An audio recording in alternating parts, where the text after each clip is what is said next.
On July 4, 2025, while most of America was lighting fireworks and grilling hamburgers, the president signed a law that the Brookings Institution calculated will add between $3.70 and $5.1 trillion to the national debt over the next decade. That the Congressional Budget Office estimates will cause 10.9 million Americans to lose health insurance coverage. That the NAACP Legal Defense Fund described as the largest ever cuts to basic needs programs in U.S. history enacted to fund tax cuts for the ultra-wealthy, and that the Center for Medicare Advocacy warned will speed up the timeline for Medicare's trust fund insolvency, triggering approximately $500 billion in automatic spending cuts to Medicare between 2026 and 2034. They signed it on Independence Day, and they called it the One Big Beautiful Bill Act. And 9 months later, the implementation of what they did is cascading through every level of the American economy and the American healthcare system in ways that most Americans still do not understand, because the law contains hundreds of provisions spread across more than 1,000 pages,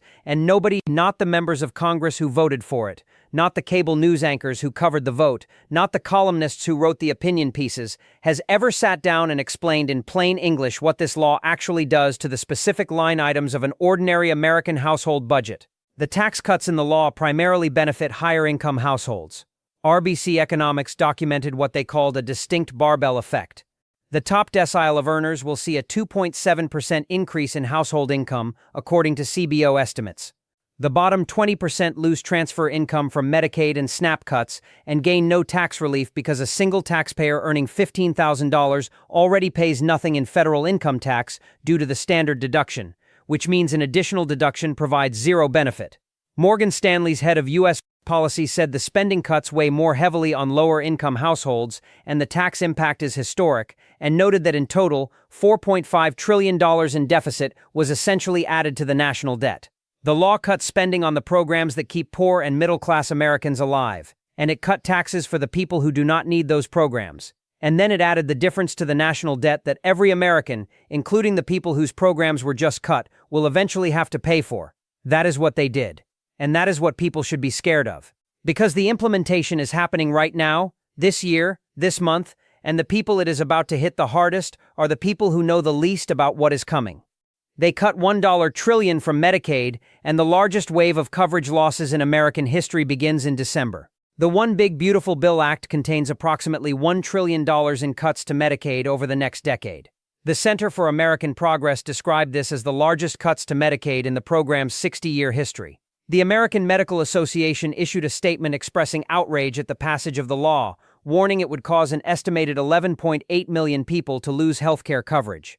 And the mechanisms through which those coverage losses will occur are already being implemented. First, the law imposes work requirements on Medicaid expansion enrollees for the first time in the program's history. Adults aged 19 to 64 must document 80 hours per month of work, volunteering, or education to maintain coverage starting January 2027, with some states permitted to begin earlier. The HHS interim final rule that defines how this verification will work must be issued by June 1, 2026, without public notice and without public comment. When Arkansas implemented work requirements under a waiver in 2018, 17,000 people lost coverage in just 3 months, not because they were not working, but because the reporting system itself was the barrier. The Center for American Progress documented that Georgia spent $86 million on its Pathways Work Requirement program and enrolled 75% fewer participants than the state had estimated in the first 18 months.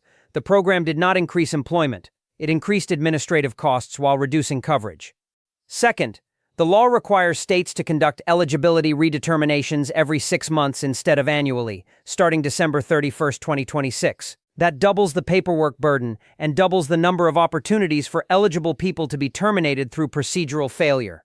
Third, the law eliminates Medicaid eligibility for most categories of lawfully present immigrants starting October 1, 2026. Refugees, asylum seekers, domestic violence survivors, and trafficking victims who have not obtained lawful permanent resident status will lose coverage regardless of how many years they have worked and paid taxes in the United States. Fourth, the law restricts states from using provider taxes to fund Medicaid.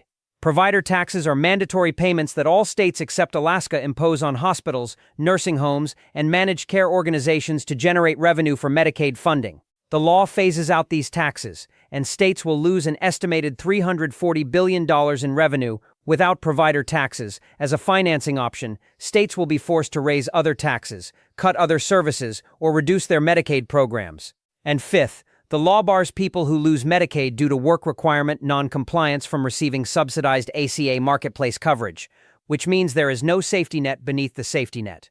If you fall through Medicaid, you fall all the way to uninsured. The Urban Institute documented that 3 in 10 young adults aged 18 to 24 who are insured through Medicaid are vulnerable to losing coverage. The law also withholds 1 year of Medicaid funding from nonprofit community providers that primarily offer family planning and reproductive services, cutting off healthcare access for millions of women. Rural hospitals are already announcing closures directly attributable to the Medicaid cuts, with one clinic specifically citing the law as the reason. A $50 billion rural hospital fund was included in the law as a partial offset, but the math is catastrophic. $50 billion to offset $1 trillion in cuts is 5 cents on the dollar. It is not a safety net. It is a press release.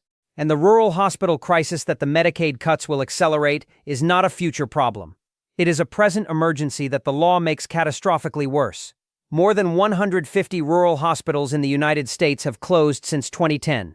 The ones that remain are operating on razor-thin margins, dependent on Medicaid reimbursements for a significant share of their revenue. When Medicaid enrollment drops by millions because of work requirements, redetermination churn, and immigration restrictions, those hospitals lose paying patients. The patients do not stop getting sick, they stop being covered. And when they show up at the emergency room uninsured, the hospital is legally required to treat them under EMTALA, the Emergency Medical Treatment and Labor Act, but is not guaranteed reimbursement. The cost of uncompensated care rises while the revenue from insured patients falls. The margin that was razor-thin becomes negative, and the hospital closes. And when a rural hospital closes, the nearest emergency room may be 30, 40, 60 miles away. For a heart attack, a stroke, a severe injury, a complicated childbirth, that distance is the difference between life and death. The golden hour, the critical 60 minutes after a major medical event when treatment is most effective, cannot be stretched to accommodate a 90-minute ambulance ride to the next county. One clinic has already attributed its announced closure directly to the OBBA. It will not be the last, and the communities that lose their hospitals will not get them back, because no healthcare company will invest in building a facility in a market where the law has systematically reduced the number of insured patients. They cut $187 billion from SNAP, and 4 million people, including 1 million children, will lose food assistance. The NAACP Legal Defense Fund documented that the One Big Beautiful Bill Act will cut $187 billion in federal funding from SNAP, approximately 20% of the program's total funding, the largest cut in the program's 90-year history. The Congressional Budget Office projects that approximately 4 million people, including 1 million children, will see their food assistance cut substantially or eliminated altogether in an average month. By 2034, the CBO estimates that the average SNAP benefit will be $14 per month less than it would have been without the cuts. And the cuts compound on themselves through multiple mechanisms operating simultaneously. The law expands work requirements to adults aged 55 to 64 for the first time. Previously, able-bodied adults without dependents under age 50 were subject to the 80-hour monthly requirement. The expansion means that a 58-year-old with chronic back pain who cannot find employment because every employer sees the age on the resume before they see the qualifications will now lose food assistance unless he can document compliance. The law eliminates household internet costs from the SNAP benefit calculation, even though internet access is essential for job searches, education, and the very work compliance reporting that the law itself demands. The CBO estimates that removing internet costs will cut SNAP benefits by an average of $10 per month for approximately 13 million households. The law shifts a significant share of SNAP administrative costs from the federal government to states. Beginning in fiscal year 2027, states' share of administrative costs increases from 50% to 75%. And for the first time in the program's history, states will pay for up to 15% of SNAP benefits themselves based on payment error rates, forcing states to absorb tens or hundreds of millions of dollars in new program costs every year. States that are already budget constrained will face an impossible choice: absorb the cost increase by cutting other services or restrict SNAP eligibility to reduce their exposure. Either way, the people who depend on food assistance are the ones who pay. And all of this is arriving in an economy where 34% of Americans already skipped a meal in the past year due to cost, where 14% of households are food insecure, where grocery prices are 36% higher than a decade ago. and where the Iran war energy shock is currently cascading through the food supply chain and will push food prices higher by June and July. The SNAP cuts land on top of a food crisis that already existed. They do not create a new crisis. They remove the last protection against the crisis that was already here. And the specific mechanism by which the SNAP cuts will destroy household budgets deserves closer examination, because the numbers are devastating when you break them down at the individual level. The average SNAP benefit in 2025 was approximately $194 per month per person. For a household of 3, that is roughly $582 per month in food assistance. A $14 per month reduction per person by 2034 translates to a $42 per month reduction for that household. On a $582 monthly budget, $42 is a 7.2% cut to a food budget that was already inadequate to purchase nutritionally complete meals in most American cities. And that $42 cut arrives on top of the 36% increase in food prices that has already occurred since 2014, on top of the war-driven energy shock that is currently cascading through food supply chains, and on top of the elimination of internet costs from the benefit calculation that strips another $10 per month from 13 million households. For the poorest Americans, the people for whom SNAP is the difference between eating and not eating, these are not policy adjustments. They are caloric reductions. They translate directly to fewer meals, to cheaper and less nutritious food, to children going to school hungry, to seniors choosing between medication and food, and to a worsening of the food insecurity that already affects 14% of American households. The Century Foundation documented that 1 in 3 Americans already skipped a meal in the past year. The SNAP cuts will make that number worse. And the people who voted for the cuts will never skip a meal because of them. They gave DOG access to every American's Social Security data and then uploaded it to a vulnerable cloud server. In June 2025, the Supreme Court allowed DOG access to Americans' Social Security data, overturning 2 lower court decisions that had blocked the access. 2 months later, the New York Times published a whistleblower report alleging that DOG and the Social Security Administration had carelessly uploaded a database with personal information of hundreds of millions of Americans to a vulnerable cloud server, putting this sensitive information at risk. The Center on Budget and Policy Priorities documented that SSA's data collection begins at birth for those born in the United States when their parents apply for a Social Security number and card. Nearly every person living in the country has sensitive personal information in SSA's systems, including Social Security numbers, birth dates, earnings histories, medical records for disability determinations, bank account information for direct deposit, and address records. That data, in the hands of identity thieves, is the master key to financial fraud. A Social Security number combined with a date of birth and an address is sufficient to open credit cards, take out loans, file fraudulent tax returns, and drain bank accounts. And the whistleblower alleged that this data was uploaded to a cloud server that was not adequately secured. A federal judge in Maryland had previously ruled to block DOG from accessing SSA databanks, granting a temporary restraining order. Judge Ellen Hollander determined that defendants, including the DOG team, had never identified or articulated even a single reason for which DOG needed access to Americans' Social Security data. But the Supreme Court overruled the lower courts, and now the data is in DOG's hands, and according to the whistleblower, on a cloud server that may be accessible to anyone with the technical capability to exploit its vulnerabilities. Congressman John Larson revealed that the Trump Department of Justice admitted in a court filing that DOG and SSA had been involved in a scheme to use Social Security data with an outside election interference group, Social Security data being used for election purposes. That is not a policy disagreement. That is the weaponization of the most sensitive personal information the federal government holds against the citizens it is supposed to serve. And while this was happening, DOG was simultaneously cutting SSA's workforce. The agency lost approximately 7,000 employees. Field office wait times exploded. Americans calling to resolve Social Security issues waited for hours and were cut off before reaching a representative. Field offices that were already overwhelmed became completely overwhelmed.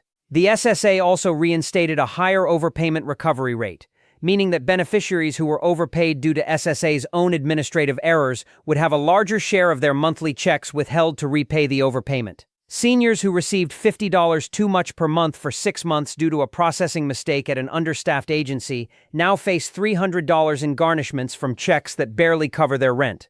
And the SSA introduced new identity proofing requirements that force most beneficiaries to verify their identity in person at field offices that have been gutted by workforce reductions. creating circular impossibilities where you cannot access your benefits because the office that verifies your identity does not have enough staff to see you within a reasonable time frame. Commerce Secretary Howard Lutnick publicly suggested that if Social Security benefits were delayed, there would be few problems for honest beneficiaries and only people stealing from the program would complain. Pamela Hurd, the professor at Georgetown University who studies Social Security administration, told Time that the short answer for whether people should be concerned is a resounding yes, and that there is a real disconnect between the statement, "I am not going to cut benefits," and what is actually happening at the agency. She explained that you cannot manage 20% of the federal budget with an agency that has been hollowed out and expect the same level of service. The benefits are technically not being cut, the capacity to deliver them is being destroyed. And for the 70 million Americans who depend on Social Security, the distinction between a benefit that has been cut and a benefit that cannot be delivered because the agency has been gutted is meaningless. The check that does not arrive on time is the check that does not pay the rent on time, and the rent does not wait for SSA to hire replacement staff. Teresa Ghilarducci, a labor economist at the New School, told Time that if they wanted a subject to start a political uprising against the whole Republican agenda, they found it, because Americans are already seeing protests and distrust all over the country. She is right. Social Security is the one program that unites every American over the age of 25. Every working person contributes. Every retired person depends. And the administration has systematically weakened the institution that delivers the benefit while claiming publicly that the benefit itself is untouched. They added up to $5.1 trillion to the national debt while cutting the programs that exist because of the debt. The fiscal architecture of the One Big Beautiful Bill Act is the single most important fact about the law that almost no American understands. The law cuts approximately $1.2 trillion in spending, primarily from Medicaid, SNAP, and the Affordable Care Act. And it cuts approximately $5 trillion in taxes, primarily through permanent extension of the 2017 individual tax rates, 100% bonus depreciation for businesses, an increased SALT deduction cap, and new deductions for tips, overtime, car loan interest, and senior citizens. The gap between the spending cuts and the tax cuts is the deficit increase.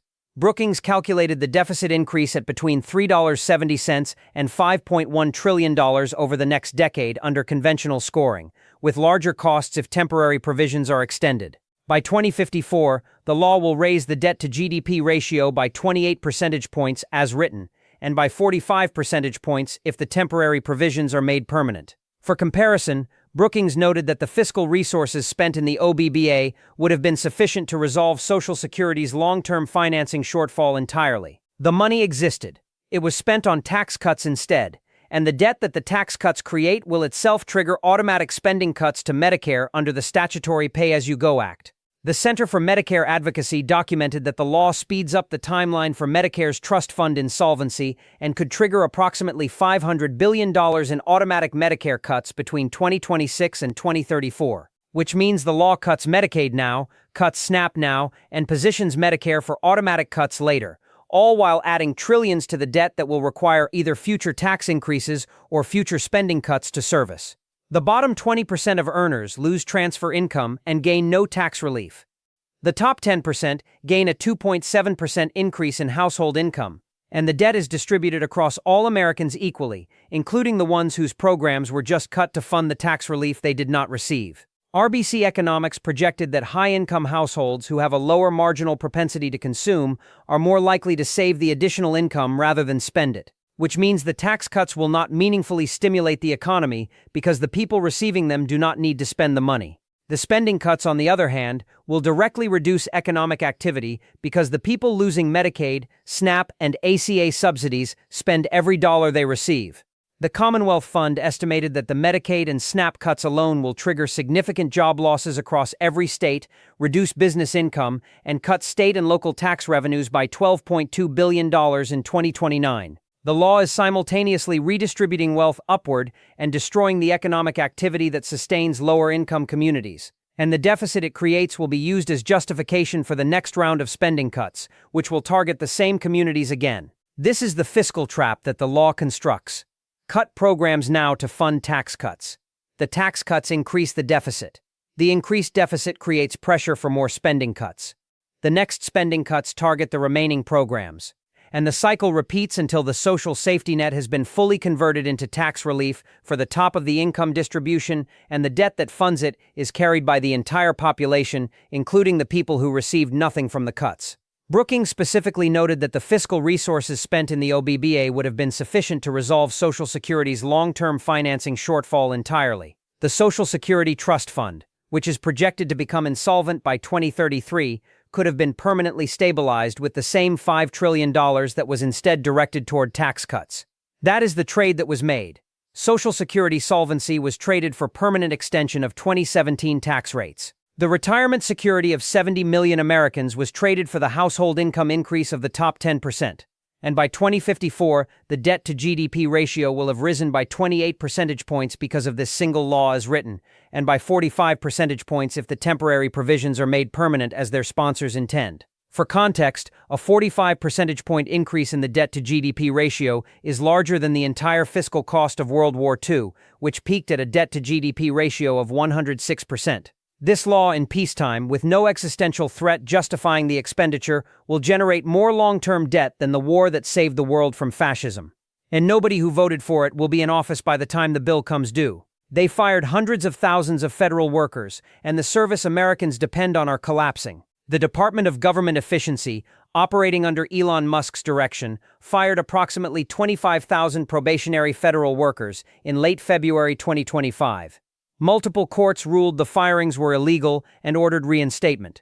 The administration appealed to the Supreme Court, which ruled on April 8, 2026, that some of those employees may remain fired. The second stage of reduction in force plans from agencies cutting hundreds of thousands of additional employees was due to the Office of Personnel Management by April 14th. By April 20th, agencies were required to submit plans to reclassify up to 50,000 federal employees in policymaking roles, potentially leading to even more reductions. The total number of federal workers who have been fired or are expected to be laid off has not been publicly disclosed because OPM did not share the data when requested. A federal judge acknowledged that DOGE had come into agencies and was accessing data and firing people, terminating contracts, and essentially running the government, and described this as an appointments clause violation. The judge wrote that Musk is a private citizen tasked with directing an organization that has access to the entire workings of the federal government, who has not been nominated by the president nor confirmed by the Senate as constitutionally required. The USDA lost 20% of its workforce. The impacts on farmers who depend on USDA loans, crop insurance processing, and agricultural export certifications have been severe. The government shutdown that began in October 2025 compounded the workforce reductions. SNAP benefits were disrupted in at least 25 states. NASA furloughed over 15,000 civil servants. The Social Security Administration lost 7,000 workers, and field office service collapsed. IRS processing of tax returns, which funds the federal government's operations, was delayed. Veterans Affairs processing of disability claims slowed. Environmental monitoring and food safety inspections were reduced. The government executive reported that the long-term effects of DOGE will have reverberating impacts for generations, making it less likely people will want to enter the public sector, which means the institutional knowledge and capacity that was destroyed will not be rebuilt, because qualified candidates will not apply to agencies that fire without cause and operate under the direction of an unconfirmed private citizen. The degradation of federal capacity is not a budget line. It is a structural weakening of the government's ability to deliver the services that 330 million Americans depend on, from the processing of Social Security checks, to the inspection of food, to the maintenance of air traffic control, to the approval of drugs, to the enforcement of environmental regulations. And the degradation has accelerated since the OBBA was signed, because the law's spending cuts arrive at agencies that have already lost 20 to 30% of their staff and cannot implement even basic administrative functions on the timelines the law demands. They reversed Medicare's drug price negotiations, and consumers will pay more for prescriptions that were getting cheaper. The Inflation Reduction Act of 2022 gave Medicare the authority to negotiate prices for certain high-cost prescription drugs for the first time in the program's history. The first negotiated prices took effect in January 2026 for 10 drugs, including treatments for blood clots, diabetes, heart failure, and cancer. The negotiations saved the federal government billions and reduced out-of-pocket costs for millions of Medicare beneficiaries who depend on these medications. The One Big Beautiful Bill Act reversed a portion of those negotiations. The law carved out orphan drugs, medications for rare diseases, from the negotiation process. The Congressional Budget Office estimated $5 billion in lost government savings over 10 years from the orphan drug exemption alone, and the law opened the door for the pharmaceutical industry to challenge additional drugs' inclusion in the negotiation program, which could further erode the savings that were supposed to make prescription medications affordable for seniors. The political messaging around the OBBA included repeated promises that the law would lower drug costs. The actual text of the law weakened the mechanism that was already lowering drug costs. Medicare beneficiaries who were finally seeing relief from the crushing cost of their prescriptions are now watching that relief be partially reversed by a law that claims to help them, and the irony compounds because the ACA premium subsidies were allowed to expire in the same law.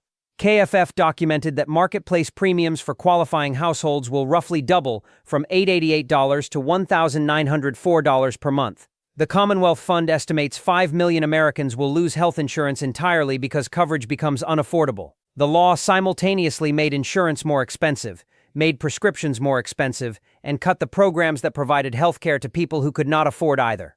Every pathway to affordable health care for lower and middle-income Americans was narrowed, restricted, or eliminated in a single piece of legislation, while the deficit increased by up to $5.1 trillion and the top decile of earners received a 2.7% increase in household income. The math is not complicated. The resources existed to make health care affordable. Those resources were redirected, and the redirection was signed into law on a holiday, while America watched fireworks and called beautiful.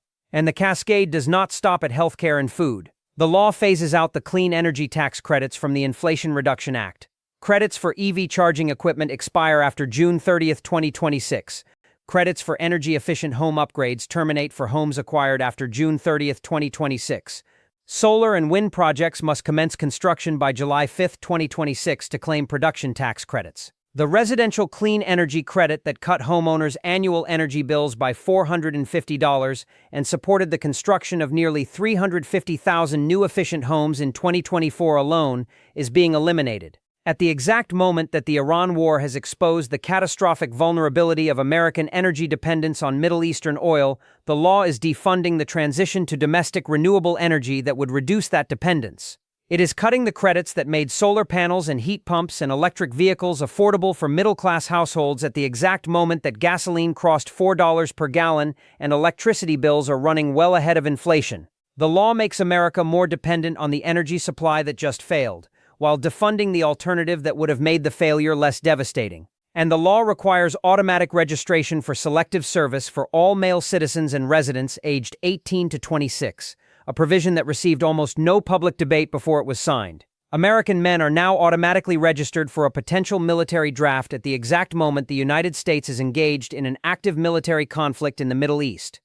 The timing of that provision, embedded in a tax and spending bill, speaks for itself. Nobody voted on whether to automatically register young men for the draft. It was buried in a bill about tax rates and Medicaid, and it passed on July 4th, and every American will be affected by what they did. Every single one, whether they know it yet or not, whether they read the bill or not, whether they watch the fireworks or watch the vote. The implementation is happening now. The coverage losses start in December. The SNAP cuts begin in October.